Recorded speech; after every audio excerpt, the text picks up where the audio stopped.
अरविंद केजरीवाल जी ने एक मुद्दा बहस का दे दिया है और एक जागरूकता लोगों में आएगी, खासतौर से पॉलिटिकल पार्टियों में, और ध्यान जाएगा कि हाँ, पुजारियों को भी लोग सुने। तो 200 यूनिट बिजली फ्री तो दे रहे हैं ना। 200 यूनिट कोई उद्योगपति थोड़े जलाता है, वो तो गरीब के लिए ज़रूरी है ना 200 यूनिट। और जो झुग्गी में रह रहा है, जो झोपड़ी में रह रहा है, जो 200 यूनिट दिया और दे रहे हैं अभी भी। और जबकि हमारे उनसे कई बार वैचारिक मतभेद कई विषयों पे होते रहते हैं जी। जैसे पटाखे पे प्रतिबंध लगाया, मैंने बहुत विरोध किया। उन्होंने शराब पे जो खोलने की वो किया, उस समय मैंने बहुत उनके खिलाफ वो कराया। लेकिन अब ये जो किया है, इसके लिए मैं 20-25 वर्षों से कितने सरकारों को हमने ज्ञापन दिया। जब शीला दीक्षित थी उस समय भी देता था, उसके पहले की सरकारों भी थी, केंद्र को दिया, प्रदेशों को दिया कि पूरे देश के अर्चकों पे ध्यान दिया जाए। भाई कोई कह रहा है कि बजट है, नहीं है। देखिए, सरकार में बहुत ताकत होती है। कोई सोच सकता था कि 200 यूनिट बिजली फ्री मिल जाएगा, बसों में महिलाओं को फ्री हो जाएगा। आप जरा सोचो ना, बसों में कौन जाता है? सामान्य लोग जाते हैं ना, जो रोजमर्रा के, और महिलाओं के पास कई बार होते 2 रुपये नहीं होते। मैं पहले से भी कह रहा हूँ कि इमामों को तो वेतन आप दे रहे हो, हमें उससे कोई आपत्ति नहीं, लेकिन पुजारियों को भी दो ना। तो अरविंद केजरीवाल जी ने पुजारी और ग्रंथी दोनों को ही जो घोषणा की है, तो मैं उसका स्वागत करता हूँ। लोग जनता का जनता से जनता द्वारा, यही तो है ना। अब लोग करोड़ों अरबों रुपया उद्योगपतियों को लोन दे रहे हैं, वो उद्योगपति भाग जा रहा है, घोटाला कर जा रहा है। अरे इससे अच्छा जनता को दो ना, गरीबों को दो भाई। तो 18,000 जिसको मिलेगा महीना, वो कौन लोग हैं? नमस्कार, बहुत बहुत स्वागत है आप सभी का मुद्दे की बात में। मैं हूं संतोष और आप देख रहे हैं गूंजता भारत। देखिए, दिल्ली में विधानसभा 2025 में चुनाव है और 2025 के विधानसभा चुनाव के मद्देनजर तमाम पार्टियों ने जनता के बीच में जाकर तमाम ऐलान करने शुरू कर दिए हैं। और इसी दरमियान जो है, अरविंद केजरीवाल ने एक ऐलान किया कि अब वो, अगर 2025 में विधानसभा में उनकी सरकार बनती है, वो पुजारियों को और ग्रंथियों को 18,000 प्रति माह जो है सम्मान निधि योजना के तहत उनको तनख्वाह के रूप में देंगे। और इसी मुद्दे पे बातचीत करने के लिए हमारे साथ हिंदू सभा के अध्यक्ष चक्रपाणी महाराज जी हमारे साथ हैं। आइए उनसे जानने की कोशिश करते हैं कि क्या राजनीतिक में इस तरीके का शगुफा या अरविंद केजरीवाल का हिंदू प्यार जग उठा है। क्या है तमाम मुद्दे, सीधे जुड़ते हैं। सबसे पहले तो बहुत बहुत स्वागत है स्वामी जी आपका। कैसे देख रहे हैं इन तमाम चीजों को आप? देखिए, मुझे तो ऐसा लग रहा है कि उन्होंने घोषणा किया है, अरविंद केजरीवाल जी ने अर्चकों को, पुजारियों को और ग्रंथियों को 18,000 रुपये महीने देने का। तो हमें लगता है कि अगर सरकार बनती है तो ज़रूर करेंगे।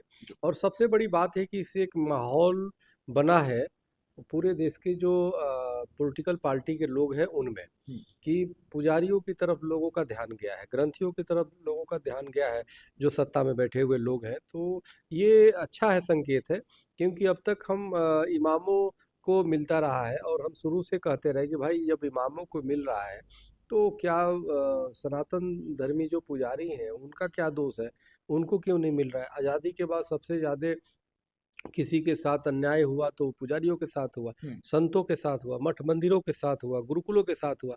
आज गुरुकुलों की देखिए स्थिति कितनी दयनीय हो गई है। पहले हमारे यहाँ हर मंदिर और आश्रमों से गुरुकुल चला करते थे, अब आश्रम खुद नहीं चल पा रहे। आश्रमों पे इतनी बिजली के बिल, इतने तमाम महंगाई, कोई छूट मिलता नहीं है, तो जिसके वजह से बहुत ही समस्याएं को करना पड़ता है।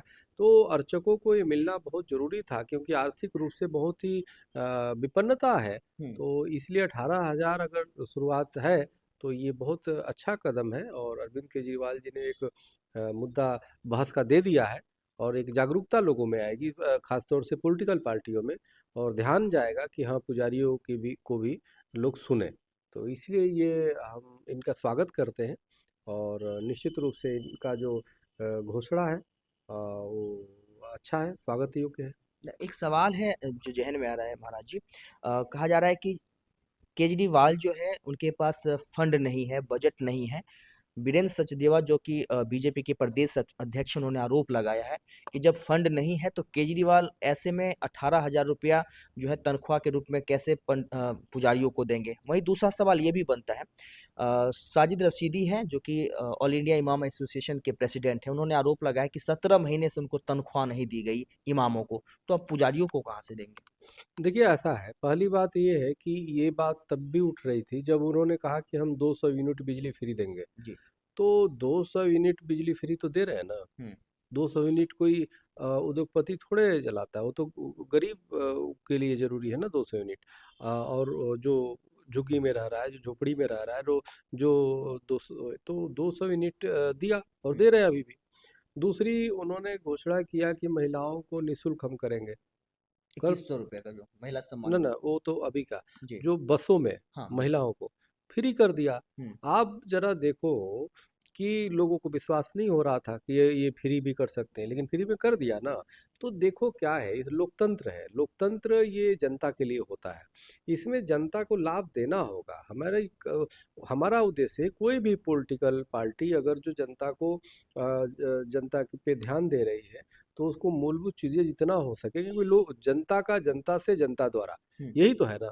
अब लोग करोड़ों अरबों अरबों रुपया उद्योगपतियों को लोन दे दे रहे हैं, वो उद्योगपति भाग जा रहा है, घोटाला कर जा रहा है। अरे इससे अच्छा जनता को दो ना, गरीबों को दो भाई। तो 18,000 जिसको मिलेगा महीना, वो कौन लोग हैं? वो कोई उद्योगपति तो होंगे नहीं, कोई बड़ा पीठाधीश्वर तो होगा नहीं।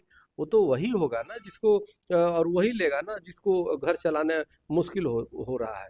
आज हम बड़े-बड़े उद्योगपति हज़ारों करोड़ रुपया घोटाले कर जा रहे हैं और भाग जा रहे हैं देश छोड़ कर के, और हमारे पुजारी रोटी के लिए मोहताज हैं। तो ये बात ठीक नहीं है। और जितने पुजारी हैं वो सब राष्ट्र धर्म को मानने वाले लोग हैं, और उनसे एक समाज की ताना-बाना है। आज अगर जो ये देश जो चल रहा है ना, धार्मिक लोगों से चल रहा है, मैं आपको बता रहा हूँ। हुँ। अगर जो सिर्फ़ पुलिस के सहारे देश नहीं चलता। अगर हमारे मठ मंदिर के संत महंत पुजारी अगर ये नहीं समाज में बताते कि पूजा करने से आपको पुण्य प्राप्त होगा, आप गलत काम मत करो, नहीं तो इससे पाप पड़ेगा, तो उससे समाज नियंत्रित है ना। बिल्कुल। तो ये जो व्रत त्योहार जो बनाए गए हैं, तो इसी से, इससे अनुशासित और इससे नियंत्रित है। तो बिल्कुल। आप जो समाज में कितना बड़ा तबका है, जिसने समाज को एक अपराध होने से रोका है, अपराधी बनने से रोका है, गलत काम करने से रोक रहे हैं, तो इससे बड़ा स्वयंसेवक कौन होगा? इससे बड़ा जो है समाज का हितकारी कौन होगा? तो हमें लगता है कि इनको तो बहुत पहले से ध्यान देना चाहिए था, आज़ादी के बाद से ही इनका वो होगा। तो मैं पहले से भी कह रहा हूँ कि इमामों को तो वेतन आप दे रहे हो, हमें उससे कोई आपत्ति नहीं, लेकिन पुजारियों को भी दो ना। तो अरविंद केजरीवाल जी ने पुजारी और ग्रंथी दोनों को ही जो घोषणा की है, तो मैं उसका स्वागत करता हूँ। कांग्रेस की तरफ से आरोप लग रहे हैं कि केजरीवाल जो है बौखला गए हैं। उनको कुछ समझ में नहीं आ रहा है दिल्ली विधानसभा चुनाव को। कहीं न कहीं उनकी नैया डूबती हुई नज़र आ रही है। तो इसलिए जो है जो भी मन में आ रहा है वो बयान दे रहे हैं। बजट है नहीं दिल्ली के पास और 18,000 रुपए तनख्वाह कहाँ से ला के देंगे? एक सवाल और जोड़ना चाहूँगा। उन्होंने महिला सम्मान निधि योजना का जो है ऐलान कर दिया कि महिलाओं को प्रत्येक माह जो है 2100 रुपया दिया जाएगा। इन तमाम संदर्भों को कैसे देखते हैं? देखिए ऐसा है, कोई कह रहा है कि बजट है, नहीं है। ये देखिए सरकार में बहुत ताकत होती है। बिल्कुल। कोई सोच सकता था कि 200 यूनिट बिजली फ्री मिल जाएगा, बसों में महिलाओं को फ्री हो जाएगा। आप ज़रा सोचो ना, बसों में कौन जाता है? सामान्य लोग जाते हैं हुँ। ना, जो रोज़मर्रा के, और महिलाओं के पास कई बार होते हैं, 2 रुपए नहीं होते हैं। आप बस में वो जा रही हैं, कितना आशीर्वाद मिलेगा भाई, कोई भी करे। मैं ये नहीं कह रहा हूँ कि अरविंद केजरीवाल जी, किसी को आगे बढ़ो ना। और मेरा ये मानना है कि किसी से रीझ मत करो, रेस करो। हुँ। कांग्रेस जो कह रही है, चाहे दो जो भी लोग कह रहे हैं, टिप्पणी कर रहे हैं, भाई तुम उससे ज़्यादा घोषणा करो, उससे ज़्यादा करने की क्षमता रखो। तुम्हारे नेता हैं तो घोटाला करते जाते हैं, लेकिन जनता के लिए तुम कुछ करोगे नहीं, सिर्फ बहसबाजी करोगे। और कांग्रेस से निकम्मी तो पार्टी ही कोई नहीं है। आज जितनी भी समस्याएं देश में पैदा हुई, कांग्रेस की वजह से हुई है। हुँ। तो कांग्रेस की तो बात ही करना बेकार है। उनके नेता सब कंफ्यूज है। आप देखो ना, वक्फ बोर्ड को कितना अधिकार दे दिया इन्होंने, तो मुस्लिम तुष्टिकरण की पराकाष्ठा कर दी। उन्हीं की देन है कि आज देश में जितनी समस्याएं पैदा हो गई। तो इसलिए मेरा ये मानना है कि अभी जो केजरीवाल जी ने घोषणा किया है, एक सकारात्मक इसकी देखना चाहिए। और जबकि हमारे उनसे कई बार वैचारिक मतभेद कई विषयों पे होते रहते हैं, जी। जैसे पटाखे पे प्रतिबंध लगाया, मैंने बहुत विरोध किया। हम्म, उन्होंने शराब पे जो खोलने की वो किया, उस समय मैंने बहुत उनके खिलाफ वो कराया। लेकिन अब ये जो किया है, इसके लिए वो मैं 20-25 वर्षों से कितने सरकारों को हमने ज्ञापन दिया। जब शीला दीक्षित थी उस समय भी देता था, उसके पहले की सरकारों भी थी, केंद्र को दिया, प्रदेशों को दिया कि पूरे देश के अर्चकों पे ध्यान दिया जाए भाई। कोई देने वाला नहीं। अब इन्होंने घोषणा किया। अच्छा, इसके पहले आंध्र प्रदेश में जो सरकार बनी है अभी चंद्रबाबू नायडू को, उन्होंने भी पुजारियों के लिए कुछ किया है। तो कर्नाटक में भी कुछ है। अब यहाँ पे इन्होंने घोषणा किया है। तो अब अभी दूसरी पार्टियां कांग्रेस है या बीजेपी है, आलोचना से कुछ नहीं होता। अब लोग इस बात नहीं सुनना चाहते। हम्म, आप आलोचना ना करो, उससे बड़ी लाइन खींचो ना। आखिर कब तक टिप्पणी करोगे जी? कोष में पैसे नहीं है, ये नहीं है। अरे भाई, जो बोल रहा है तो कुछ उसकी गणित होगी तभी तो बोल रहा है। हम्म, महिलाओं को निधि जो देने की बात है, चाहे और भी जो पीछे जो किया है, तो ऐसे यहीं से तो किया है ना। और फिर भी विभाग को फायदे में दिखा रहा है। फिर भी विभाग फायदे में है। आप जरा सोचो, बसों को निःशुल्क कर दिया महिलाओं के लिए, और उसके बाद भी घाटे में नहीं है। ऐसा नहीं कि घाटे में है। हम्म, तो मूल विषय यह है, वो कैसे है। अब पहले करोड़ों करोड़ रुपया घोटाले हो जाते थे, पता चले कोई नेता घोटाले कर लिया, लेके भाग गया पैसा। तो जनता के पास जाएगा तो जनता उसको आशीर्वाद देगी स्वाभाविक रूप से। तो इसलिए ये समझना चाहिए पॉलिटिकल और पार्टियों को क्या हो गया। वो सिर्फ समझ रहे हैं सिर्फ विरोध करने से ही सब कुछ हो जाता है। कुछ नहीं होता। हम्म। विरोध मत करो, लंबी लाइन खींचो। आपके पास कोई योजना है तो जनता के बीच में आओ, बताओ, और उससे अधिक बताओ, तो लोग आपको समर्थन करेंगे। काम पे ही तो मिलेगा ना वोट। अब ऐसे सिर्फ बोलने से थोड़े मिल जाता है। आम आदमी पार्टी के वरिष्ठ नेता कैलाश गहलोत जी, जो कि पूर्व में परिवहन मंत्री थे, उन्होंने अपने पद पार्टी से इस्तीफा देते हुए ये कहा कि अरविंद केजरीवाल की जो मनोदशा है, उनकी जो रणनीतियां हैं, वो पार्टी विरोधी है। वो जनता के विकास के लिए, जनता के हित में काम करना नहीं चाहते। अब आम आदमी पार्टी जो है सिर्फ और सिर्फ केजरीवाल को केंद्रित करके देखा जा रहा है। इस पे क्या कहेंगे? ये कौन है? क्या नाम है? कैलाश गहलोत, जो कि पूर्व परिवहन मंत्री थे आम आदमी पार्टी में।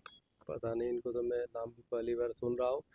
सवाल ये है, सब पे टिप्पणी देना ठीक बात नहीं है जिसको जानता भी नहीं हो। हम्म, कौन क्या कह रहा है, हर चीज़ का कई पहलू होता है। लेकिन मूल विषय ये है कि अरविंद केजरीवाल जी ने जो अपनी पार्टी की तरफ से घोषणा किया है, और भी जिसके अंदर क्षमता है वो करे, और जनता उसको पसंद करेगी। सिर्फ आलोचना से करने से कुछ नहीं होता भाई। पुनः मैं कह रहा हूँ, आलोचना करने से कुछ नहीं होता। आप उसे लंबी अगर खींच सकते हो तो खींचो, नहीं है तो बस बोलते रहो। जिसके पास कुछ नहीं होता है ना, वही नकारात्मक बोलता है। योजना है तो मैं तो कह रहा हूँ कि कांग्रेस को भी, बीजेपी को भी और लंबी लाइन खींचनी चाहिए, और उससे बड़ी चीज़ें अब घोषणा क्या करनी चाहिए, जहाँ जहाँ सरकारें हैं वहाँ वहाँ लागू कर दो। जनता देख लेगी, तुरंत वो करेगी।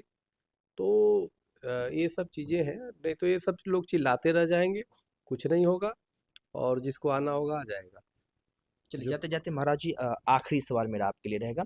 कल जो है कनॉट पैलेस में जो है प्राचीन हनुमान मंदिर है, उन पे वहाँ का कार्यक्रम था केजरीवाल का।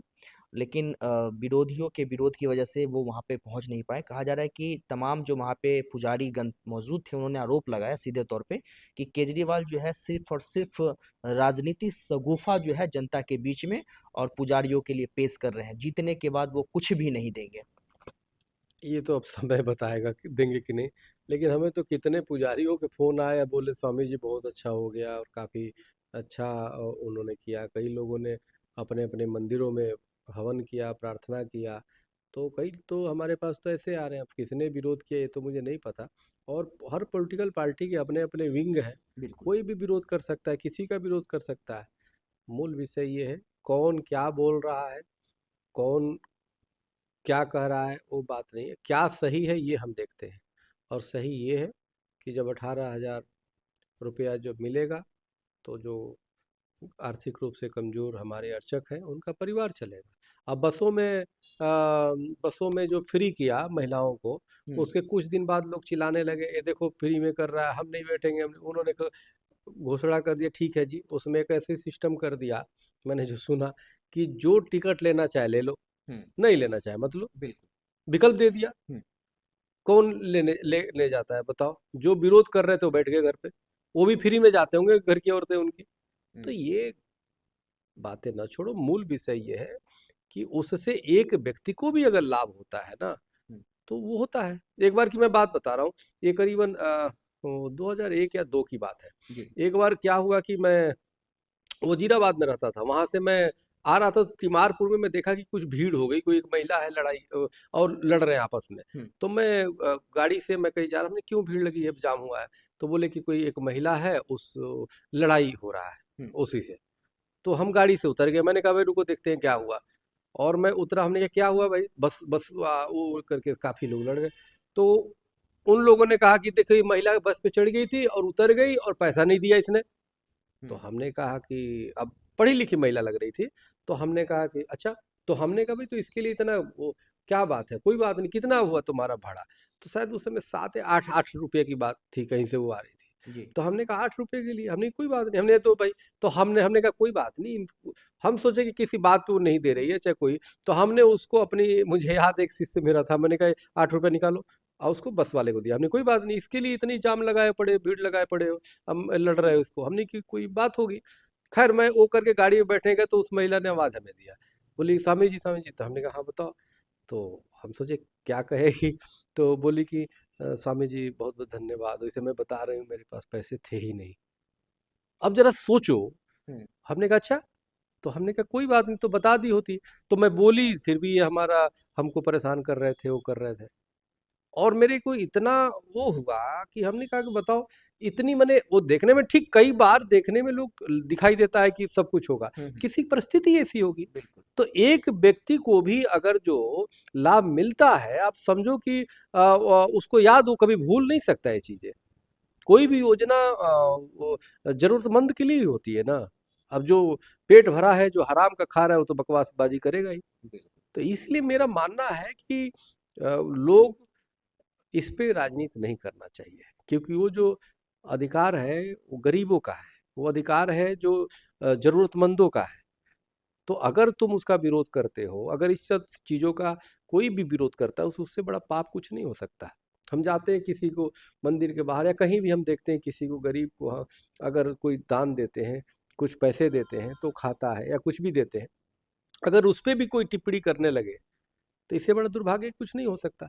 राजनीति हो या धर्म हो, दोनों सेवा का माध्यम है। बिल्कुल। दोनों अपने-अपने स्तर से सेवा करते हैं।